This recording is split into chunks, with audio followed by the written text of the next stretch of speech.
Semiconservative replication is one of the most fundamental concepts in molecular biology.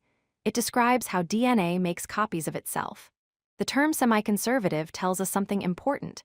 Semi means half, and conservative means to keep or preserve.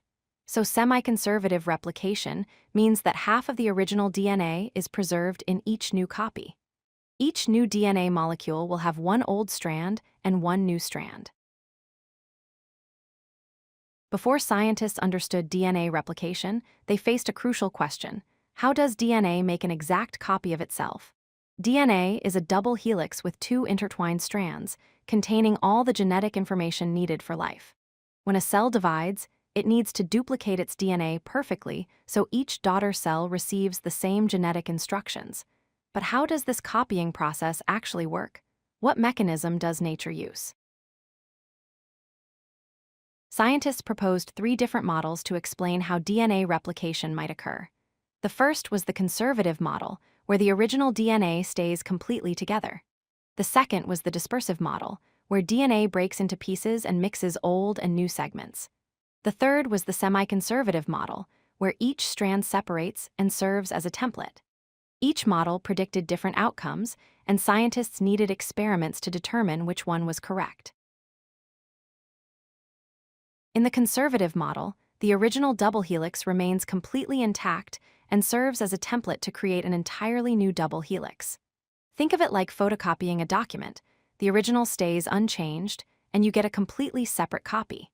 If this model were correct, after replication, you would have one DNA molecule with both old strands and another DNA molecule with both new strands.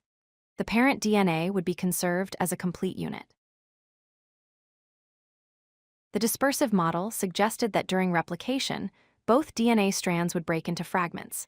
These fragments would then serve as templates, and the resulting DNA molecules would contain scattered pieces of both old and new DNA throughout their length.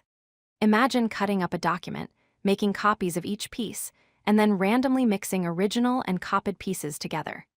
Both new DNA molecules would have old and new segments dispersed throughout. The semiconservative model, which turned out to be correct, proposes that the two strands of the DNA double helix separate from each other. Each original strand then acts as a template for building a new complementary strand. The result is 2 DNA molecules, each containing one original strand and one newly synthesized strand. This elegant mechanism ensures accurate copying because each old strand guides the formation of its new partner through base pairing rules. Semiconservative replication follows 3 main steps. First, the double helix unwinds and the 2 strands separate, breaking the hydrogen bonds between base pairs. Second, each original strand serves as a template, meaning it provides the pattern for making a new strand. Third, new complementary strands are synthesized by adding nucleotides that match the template strand according to base pairing rules. Adenine pairs with thymine and guanine pairs with cytosine. This process ensures accuracy. The most important thing to remember about semiconservative replication is this. Each daughter DNA molecule contains one original strand from the parent DNA and one newly synthesized strand.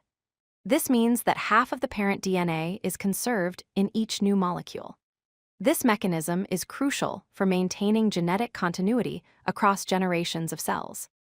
When you understand that each new DNA is half old and half new, you understand the essence of semiconservative replication. If you like this video, hit that like button and don't forget to subscribe. Visit codelucky.com for more such useful content.